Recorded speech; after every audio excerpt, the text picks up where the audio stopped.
Welcome back to the channel. Today's project is a John Deere 1023E, little subcompact tractor, a little finish mower on the back.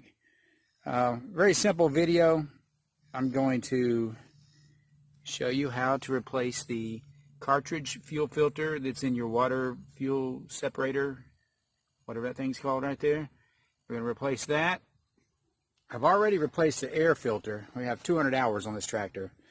But for those of you that don't know, because I didn't know, when you go to take off this cap and take the air filter out of there, it's actually two filters, an outer filter and an inner filter. The inner filter in my case was okay. The outer filter was pretty disgusting. But you're going to take out one bolt right here. That's the only bolt you need to take out. You have to take off this side panel. But once you take that bolt off, the whole panel will slide to the rear. Slide it to the rear, and you can remove the panel to get in there to access your air filter and other items if you're doing any other maintenance. So it's very important to keep an eye on this air filter. I think it calls for changing the air filter at 200 hours. When I bought the tractor, it had 100 hours on it, so perfect timing. 200 hours, we're ready to go. All right, and what I'm going to do down here, pretty simple. You need to shut off the fuel. It's already turned off here with this petcock. Turn it, the 90 degree, like at the 9 o'clock position, and that will stop the fuel flow. And we're going to use a pair of channel locks to take this little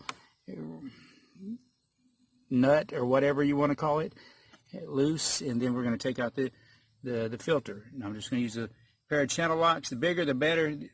Actually, this pair of channel locks is a little too small, but I can make it work. I'm going to show you the filters you're going to need as well. Over here, air filter. These are all John Deere parts. M11 3621. That is the outer filter. Okay, I'm sure there's an equivalent out there. You might be able to find it a little bit cheaper, but that was only like 13 bucks, so that wasn't too bad. All right, now here's the filter, the cartridge filter for the fuel water separator. It looks like this, and notice one end is solid, one end is open. So make sure you put it back in the right way. We'll check how it is when I take the other one out. Part number. You see right there, M801101. And another fuel filter that I'm not going to replace right now, but I will when I have more time, is a little Inline fuel filter. You can pick these up anywhere. But this is a John Deere part, AM116304. And where are you going to find that filter? I thought it was going to be inside the engine compartment. Whoops. You see that little silver filter down there, or whatever it is? That's not it. What you want to do is you want to walk around to the driver's side, the left side of the tractor when you're sitting on it. Over here, the left side. And if you look up underneath, and that's what we're going to do right now, you will see the filter. Bear with me. Okay, there it is right there. See that one, either the glass is got dark on it, but it's only held on with a couple squeeze clamps. That's where you're going to find it, inside that little housing right here. Sorry, this is not very well. But it's right up under the foot rest on the left side of the tractor. Stay tuned for filter removal. All right, here we go. I'm going to go ahead and loosen this retainer. Now, I'm sure some folks are going to tell you probably need to have a pan under here. I'm out in the country, out in the backfield. I'm not worried about a little bit of fuel dropping out. I'm holding there it goes. Here it comes. Let's see what happens here. Oh, that's coming out quite a bit. There we go. All right, pure diesel fuel. Let's see this filter. It should just be pushed up in there. There we go. Look at all that sediment that was on there. That's crazy. So, obviously the open end goes to the top. There should just be a little nipple in there that it goes up against, but I can't believe all the sediment inside my fuel right there. That is ridiculous. Yeah, I'm surprised it's even running. I poured this out on a pallet over here, and you see the water bubbles right here. So it had some water in the fuel, and I'm looking down in here, a lot of crud in the bottom of this container.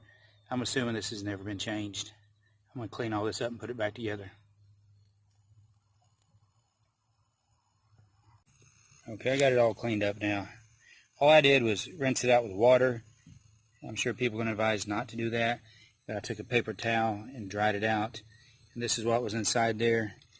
The spring is just going to hold that filter in place.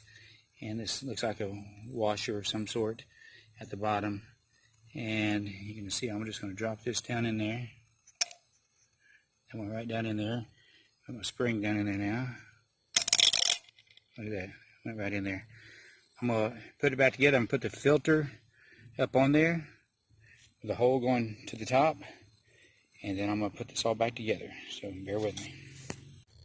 Okay, I got the filter. Let's see if I can put it back on here. Yeah, see, it just goes right in there like that. I'll make sure everything else is still in place inside of here, which it is. Very carefully, I'm going to put it over here. Go up here and tighten this bad boy up. Tighten it by hand.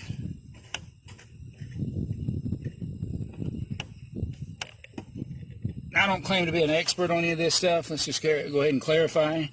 But I've worked around diesel engines my whole life, and gas engines as well. And I'm going to tighten this up best I can get with these pliers in just a second. But I'm going to tell you, this tractor is self-priming. I learned that the hard way. Well, I say the hard way. I ran out of fuel one day out here in the yard, out here in the field. I don't want to over-tighten. See, these little pliers really aren't big enough. As you see, I'm struggling with it because I don't have the proper tools. That's probably tight enough. All right, we're going to turn the fuel back on. Have that in a vertical position. I'm going to turn the key on. See how it's priming itself? Because what a lot of folks don't know about a diesel engine, if you get any air in the system, it will not start. You usually have to prime them one way or another. We're going to let this thing go for a second. All right, let's see if it'll start. Let's just make sure it's neutral. Let's see here.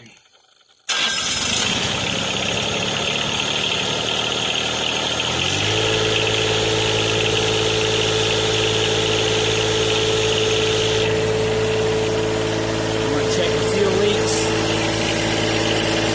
I don't see any fuel leaks.